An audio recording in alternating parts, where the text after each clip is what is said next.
વલસાડમાં લગ્નેતર પ્રેમ સંબંધમાં આડખીલીરૂપ બની રહેલા પતિને પોતાની જ પત્નીએ પ્રેમી સાથે મળી મોતને ઘાટ ઉતારી દીધો હતો। વલસાડના ધરાસણા ગામેથી તારીખ 27/5/2016ના રોજ ભંડાર ફળિયામાંથી એક યુવકની લાશ મળી આવી હતી, જે બાબતે ડુંગરી પોલીસે તપાસ શરૂ કરતા આખરે આ લાશ વલસાડના સુકી તલાવડી વિસ્તારમાં રહેતા ચેતન ધોળિયા પટેલની હોવાનું બહાર આવ્યું હતું। જો કે પ્રાથમિક તપાસમાં યુવકને ગળે ટૂંપો દઈને મોતને ઘાટ ઉતારવામાં આવ્યો હોય પોલીસે મૃતક સાથે છેલ્લે કોણ હતું તે તરફ તપાસનો દોર શરૂ કરતા તેની સાથે છેલ્લી વાર તેનો મિત્ર વિનોદ ઉર્ફે જયરામ અને રાજુ હોવાનું બહાર આવ્યું અને પોલીસે તેમની પણ સઘન પૂછપરછ કરતા અંતે તેની સાથે દીપક શર્મા હોવાની જાણ થતાં પોલીસે દીપક શર્માને બોલાવી તપાસ શરૂ કરતા તેણે જ ચેતનની હત્યા કરી હોવાની કબૂલાત કરી હતી।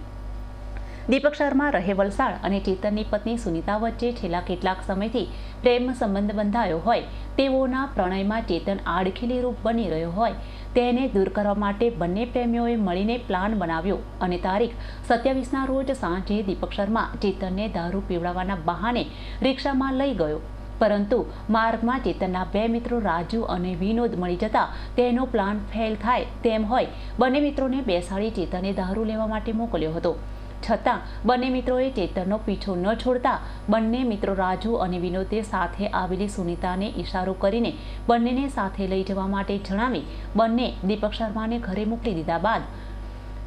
ઠંડે કલેજે ચેતનને ગળે ટૂંપો દઈ મોતને ઘાટ ઉતારી દીધો હતો અને પોતે ત્યાંથી ફરાર થઈ ગયો હતો।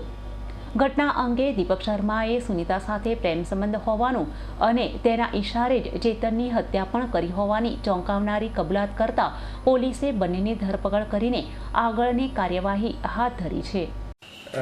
ગઈ તારીખ 27/5/2016ના અહીંયા આપણે ડુંગરી પોલીસ સ્ટેશનમાં અકસ્માત મોતનો એક જે ગુનો દાખલ થયો એ નોંધાણો અકસ્માત મોતની વિશેષ તપાસ હાથ ધરવામાં આવી।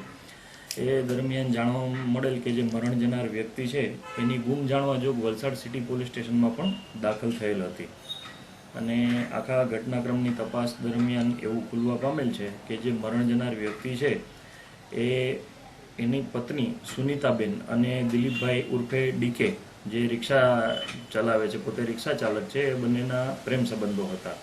અને જે મરણ જનાર વ્યક્તિ છે એ પોતે કંઈક બહુ ખાસ કામ ધંધો કરતા નહીં અને દારૂ પીવાની ટેવ હતી અને મન પડે એમ એની સાથે મારઝૂડ વગેરે કરતા હતા,